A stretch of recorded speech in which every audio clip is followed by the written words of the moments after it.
Hello everybody and welcome back to Madden 2005, and we are here at the very tail end of our season here with only a couple games left, taking a look at the AFC standings because things are not looking good. As I stated in the last video, 4 of the top 6 seeds in the AFC playoff picture are held by teams in 2 divisions, so that really only leaves a couple open spots. Really just kind of one when you think about it, because the AFC North is really bad this year. The Browns are currently seeded 9th, but they're 7-7, and also the Bengals and Steelers are also 7-7. So, and the Ravens, so the entire AFC North is 7-7. So someone has to win and take a playoff spot out of those 4 who aren't even seeded in the top 6. So, and we kind of sit outside at 8-6 in the 8th spot. So there's not much of a pathway for us. But I think if we can win this game against the Redskins and their next week's game against the Cowboys, finishing 10-6 should at least get us somewhere. It could even get us the AFC West because the Chiefs are still within reach, but because they swept us, if the Chiefs just managed to win another game, then we would essentially be out of it anyway. So, and then we also have the Chargers to worry about, who are somewhere in the fray as well at 7 or 8 wins, or maybe even 9. They were just flashed up, you saw. So, but today's game is not going to be an easy one at all because the Redskins are in a heated battle for the NFC East, because the Cowboys are our opponent next week. Both of these teams have about 10 or 11 wins. I think the Cowboys are at 10-4, and the Skins are at 11-3. So, depending on how these last 2 weeks go for both of those teams, would depend a lot for both of their playoff odds. So, this is an important game for the Skins. They're not coaxing by here in the last couple of weeks. They're pretty much determined to try and win this game as much as possible, because it definitely does matter. Seeding and just making it and winning the division does matter. So they are looking to beat us lowly Raiders, who are trying to keep our playoff hopes alive in this non-conference matchup. So cut to a 2nd and 9 here for the Redskins offense, and Burnell's going to fake the handoff, fire one across the middle to their rookie tight end, Adrian Platt, number 82. He's a rookie. So the Redskins got a new tight end. They also have a new fullback. They have a rookie fullback as well, who is starting this year. So Burnell's going to take the snap now. He's got plenty of time to throw, and lobs one across the middle, and for some reason, I couldn't see the number, but that receiver could not hold on to it. It hit him right in the chest, too. Burnell, a solid pass. So the Skins are going to have to bring out their kicking team to try and nail home this 37-yarder, and the kick is good. So the Redskins are going to take a 3-0 lead here over the Raiders at home in Landover, Maryland. So the Redskins with the ball again as our offense has struggled out of the gate here, and Burnell going to get another dump off towards the middle. And I think that was their tight end once again. Or no, it was not. It was James Thrash, number 81, James Thrash of the Eagles fame, who's now been a Redskin for a couple of years. So cut to a 3rd and 16 here. Burnell thumps one off across the middle to their tight end again, and he gets quite a bit back, close to the line to gain, but not nearly enough. Or actually, no, that was Laverne Coles who made that catch. So Redskins are going to have to bring out the kicking team again, this time a 47-yarder, an even longer one, and still good. So their kicking troubles, they don't have any. So we might be in a kicking duel with the Skins here, but Redskins only put 6 points on the board here in the first quarter, so our offense pretty much stumbles out of the gate. A rare sight for this Oakland Raiders team, but that does seem to be the case here against a good Redskins defense. But we're finally going to get some offensive play here early in the second quarter here, as Tim Couch is going to drop back and fire one off to the side, and Jerry Porter is going to cut upfield, break a tackle to get across the 50, and he's going to get brought down at about the Redskin 41 or 42-yard line. So we're finally going to start cooking with an offensive drive here in Washington territory. So 1st and 10 now. Couch, a quick release across the middle, and it's going to be caught again by Jerry Porter, and he looks to be close to the first down sticks. He might have gotten it, and he didn't, just a few inches short. On 2nd and inches, Couch is going to try and dump this one off quickly. It's a throw to Fargas, who fumbles it, and that is famous LeVar Arrington, the linebacker, who scoops it up, and he's going to score here. Zach Crockett in pursuit, and he's not going to catch him. And LeVar Arrington, iconic NFL linebacker, is going to scoop this one up and score for the Skins. And so we were just talking about the dominant defense has made things difficult early on, and now we find ourselves in a 13-0 hole back on offense again. And Couch, quick release across the middle here, and it's going to be caught by Justin Gage for a first down to get us back into Washington territory. So maybe we might be able to finally cap off a drive with some points here, but 3rd and 13, Washington defense not making it easy whatsoever. Pressure's onto Couch. He's hit as he throws, but that one just gets over the hands of a Washington defender, and it's Chris Cole who comes down with it to extend this drive just barely, man, just within inches, by final seconds extending the drive. So 1st and 10 here, Couch is going to pitch this one out to Fargas. Fargas is going to get to the outside edge here, stiff arm, and he's going to get brought down down at about the 1 yard line by Arrington, and it looks like he might have even been in. You probably could have reviewed it again, but we've seen these goal line, those hit boxes just be weird in these games, I know. But on 1st and goal, we're going to hand this one off, I believe, to the backup running back. Yeah, I believe it's Troy Hambrick, our backup running back, who got out there just, I don't know, for a short yardage play. We haven't seen hardly any touches for Troy Hambrick in this in season number 2, but he's still there. So Washington out with a 3rd and 16. Burnell, deep shot downfield, and it's going to be caught. It looks like Laverne Smith-Coles once again. I couldn't tell. Yeah, it is. It's Laverne Smith-Coles who hauls this one in for a huge pickup for the Redskins. But now another 3rd and long situation. Burnell's going to drop back here. Quick release across the middle, and it's the rookie tight end once again, Adrian Platt just seems to be finding himself pretty open here in the middle of the field. So we got to figure something out here to try and limit that damage. Or actually, no, it's Laverne Smith-Coles again. I keep seeing 80. It looks like 82 from the distance. But Laverne Smith-Coles is really creating some havoc right now for our secondary. It's been a problem. So Washington's going to drop back now. Burnell's going to drop back. He's going to flip one out to the end zone. And double coverage somehow.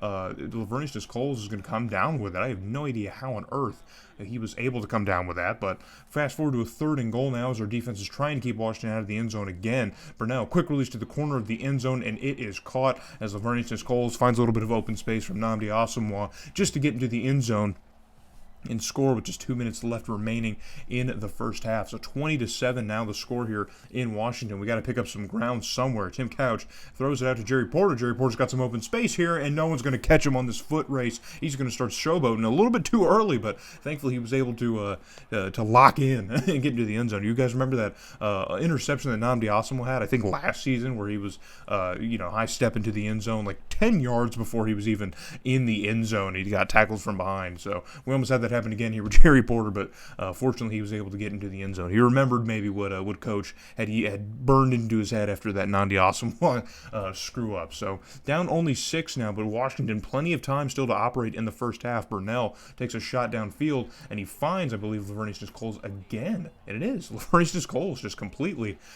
We do not have the strength here in our defense to contain him. So, but got to a 3rd and 10, and Burnell takes another shot to the other side of the field, and that one's going to be caught this time by Rod Gardner, a long-term name here on the Skins. Rod Gardner makes the catch here. So in a short yardage situation, Burnell's going to flip it across the middle, and that's going to be caught again for another first down, this time with Laverne Smith-Coles again. He's kind of a slant merchant right now. He's getting a lot of short yardage passes right now, but he's also got a couple deep ones, so he's hard. He's hard to pin down.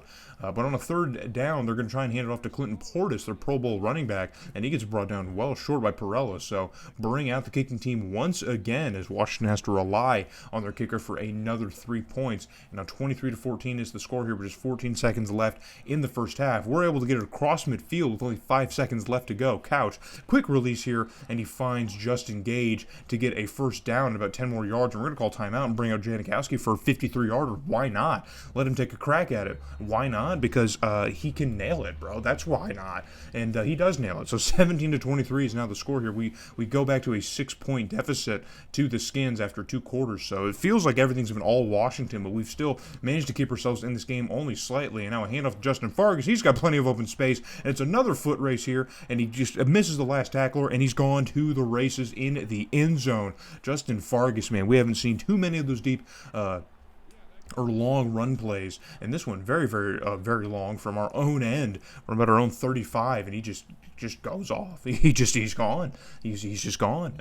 Beautiful run by Justin Fargas. Wanted to see it all year, man. We can't be too picky when it happens, but we do take a 1-point lead over Washington, and now on offense again here, 3rd and inches. Couch takes a shot downfield, and he's going to miss Q with his receiver. I don't know who he was trying to hit, probably just engage, but that ball sails safely into the grass. So bring in Janikowski for another 53-yarder. The kick is up, another long one, and it is good, man. He is just hard to stump, man.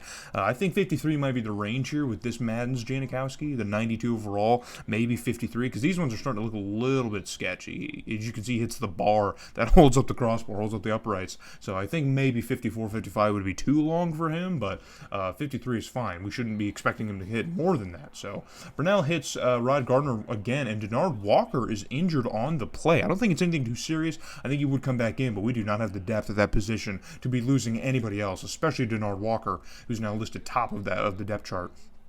And Brunell in the next play, attacking that side here, Laverne Coles just gets one over everyone's head.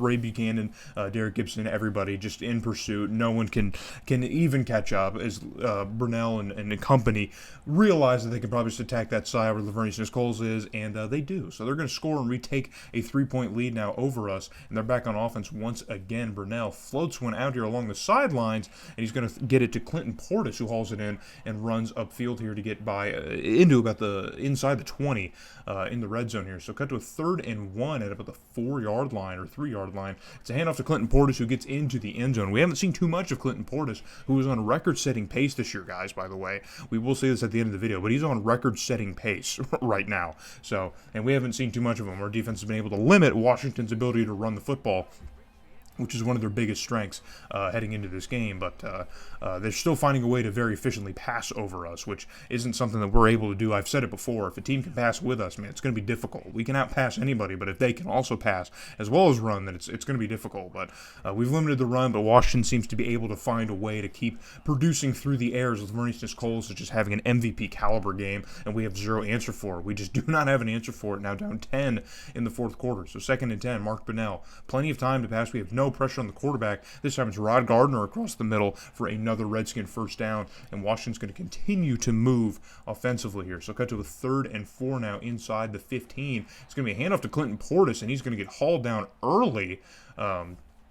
Going to get hauled down very, very early, but unfortunately, there's a little bit too much of the face mask grabbed, so that's going to make it a 4th and 1 rather than a 4th and 6. Washington's still going to just take the field goal, and so on a short chip shot, they're going to take a 6-point lead, or rather a 13-point lead. I forgot they had scored a 13-point lead over us once again, so 40-27. So we can still claw our way back into this game here. It's possible as Tim Couch takes an absolute prayer of a shot, and it's caught somehow in double coverage. I have no idea how, but it is caught, and it's Chris Cole who hauls it in, man. We haven't seen a whole lot of Jerry Porter or Justin Gage in this game, and Chris Cole has come through in a couple clutch plays. So Couch going to try and throw for it again, and it's caught once again, and I believe that's Chris Cole again. I think Chris Cole caught that one again. Or no, that was Justin Gage this time, and it's another first down either way, but cut to a 3rd down now just outside of the red zone here of Washington, and Tim Couch, quick release, and Chris Cole cannot hang on to it as he's hit upon the ball getting into his hands. He's hit, and he can't hold onto it. So 4th and 16 now for the Raiders. Kind of a desperation move here. We got to get into the end zone, and that pass is broken up, and it's a turnover on downs. So we're going to leave points on the board here. Could have at least made it a 10-point game, but that wouldn't have really changed our situation. We needed a touchdown, didn't get it. So now Washington really in control of the game here. We managed to stop them on a short yardage situation as we've just limited all those opportunities for Washington. And they're going to attempt a 54-yarder. Why not? Their kicker's been automatic all day, and on this 54-yarder, it is no good. And it looks like he might have had enough leg, but maybe pushed it wide left. But the score is going to remain a 13-point game. Just under 2 minutes left to go. There is still time to get back into this game here. As Couch drops back to pass here. Quick release off into the flat. It's going to be caught and cut up field for a first down. So we're going to run with the hurry up here as Chris Cole was able to get that first down for us. Now 1st and 10 in Washington territory, close to the 45. Couch drops back once again, throws it to the same spot on the field. It's going to be caught here, and I think it's Justin Fargas out of the backfield, and he's going to find some open space and get into the end zone for a touchdown, a 45-yard pass, receiving pass to Justin Fargas. And man, oh man, just inches. It's a game of inches, guys. It's very, very close, a game of inches, and that one just managed to work out well for Justin Fargas and the boys as we're going to finally score here. So 34-40 is the score, and we're not going to go with an onside kick here. We're going to trust in our defense to try and stop the Skins here and get us the ball back. And on the kickoff, there is a fumble, and there's a mad dash for it, and it looks like maybe the Skins came up with it, I think. I'm not entirely sure. The booth is going to look at the fumble here, and I don't know if it really changes a whole lot. I guess maybe for the purpose of spotting the ball, but it looks like he recovered his own fumble, I would think. And I think their kick return is like their 4th-string running back. I think his name is Morton. I don't know, but it's a fumble. There was a reviewed fumble earlier in the game here, but it didn't really change any outcome of that drive or anything, so I didn't include it. But it looks like here there might be a little bit of controversy with maybe spotting. I'm not sure, because it looks like maybe... Yeah, you can see the ball is open there. It's loose. It's very clearly on the ground, but I think he might have recovered it. So I don't even know if there's a possession change that we're looking at here. It might just be spotting, trying to figure out exactly where the ball was lost and who exactly has it. But I think it's Redskin ball regardless. So we don't get a bailout here. even though the ball did come out loose. But it's a 3rd and 5. This is kind of the last chance university right now. And Clinton Portis finds space on the open edge. He's going to get a first down. He's brought down by Derek Gibson to save the touchdown, but it doesn't matter because he's going to get pretty much the game-sealing first down as all of our timeouts are blown, and Washington's going to kneel this one out here and walk out of here with a 6-point victory. And again, dude, this is a weird game pacing-wise. It really felt like we just didn't have the juice that we've had in previous games offensively, but we still scored 34 points, man. 34 points. Our defense really let us down here, giving them 40. I mean, our defense hasn't really been that effective in the last 2 seasons anyway. Even switching defensive coordinators, it doesn't really seem to matter, unfortunately. But yeah, so the Raiders, we managed to come up short. And look at this, statistically, we even kind of outgained and just outpaced Washington. Washington had 10. They had 18 third downs. They converted 10 of them. That's probably the biggest stat right there that we're probably missing here. And there was that drive that we turned over on downs in Washington's end. That would have been very important. That could have potentially been the game tire or maybe even game winner because we would have been up 41-40. So that was probably the big thing. That drive and then the third down conversion for the Redskins, man. Forcing 18. Our defense was doing everything they could, but just could not come through on third down. And look at that, dude. 3 receivers over 100 yards. I mean, yeah, we definitely did our thing. It just didn't work, man. Just couldn't really stop and contain the Redskin defense. They were just a little bit too strong for us. As annoying as that is, we couldn't contain it. So that kind of effectively would probably end our season just about there, I think. So we're gonna get back to the hub world now, and there you see Clinton Portis breaks the rushing yards in a season record with 2,300, over 2,300 yards. Our offense takes off the Week 17 game against the Cowboys. We only scored 3 points, and we finish 8-8 for the 2nd straight year. Avoiding a losing season here, but we just have not been able to figure out how to get over the hump. So this game I had to be really kind of creative with the sim because it just didn't want to help out. But in the next game, next video, we will be covering the offseason.